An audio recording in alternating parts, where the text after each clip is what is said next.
ফজর নামাজের ক্ষেত্রের মধ্যে এখানের মধ্যে শিথিলতা আছে। সেটা কি? সেটা শিথিলতা হচ্ছে, আগে যিনি মসজিদে প্রবেশ করবেন উনি চিন্তা করবেন যে আমি 2 রাকাত সুন্নত যদি আদায় করি তাহলে জামাত আমি পাবো কিনা, অন্তত দ্বিতীয় রাকাতটাও আমি পাবো কিনা। যদি উনি দেখলেন যে না, আমি 2 রাকাত সুন্নত যদি আমি আদায় করি তাহলে আমি ওই জামাতের মধ্যে শরীক হতে পারবো, তাহলে মসজিদের এক কোণায় পেছনের অংশে মসজিদের বারান্দায় অথবা একতলায়, জামাত হচ্ছে 2 তলায়, নামাজ আদায় করে উনি ফরজের মধ্যে শরীক হবেন। তাহলে ওনার 2 রাকাত সুন্নত আদায় হয়ে গেল, ইমাম সাহেবের সাথে জামাতও আদায় হয়ে গেল।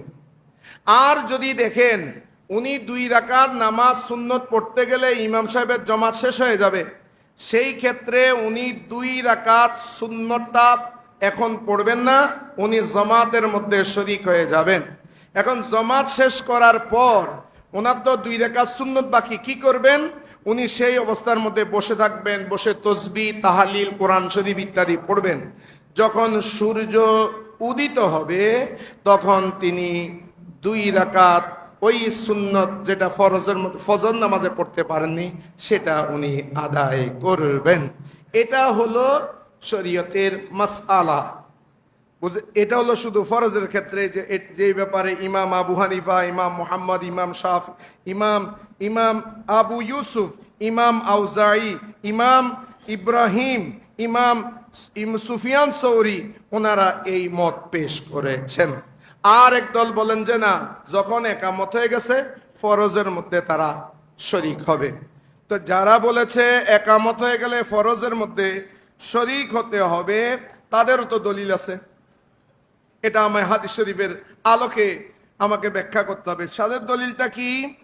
দলিলটা হলো আন আবি হুরায়রাতা আনিন নবী সাল্লাল্লাহু আলাইহি ওয়াসাল্লাম, হযরতে আবু হুরায়রা রাসূল খুদা সাল্লাল্লাহু আলাইহি ওয়াসাল্লাম থেকে ইরশাদ করেন, ক্বালা ইদা উকিমাতিস সালাতু, যখন নামাজের একামত দেওয়া হয়, যখন নামাজের একামত দেওয়া হবে, ফালা সালাতা ইল্লাল মাকতুবা, তখন ফরজ নামাজ ছাড়া আর কোনো নামাজ নাই। এই হাদিস শরীফ বর্ণিত হয়েছে। তাহলে এখান থেকে স্পষ্ট হাদিস, একটা হাদিস আমি পড়লাম, তাহলে আমি হাদিস যেহেতু একটা পড়ছি বাংলা বইয়ের মধ্যে, আমি পেয়ে গেলাম যখন একামত হয়ে যাবে ফরজ ছাড়া আর কোনো সুন্নত নাই।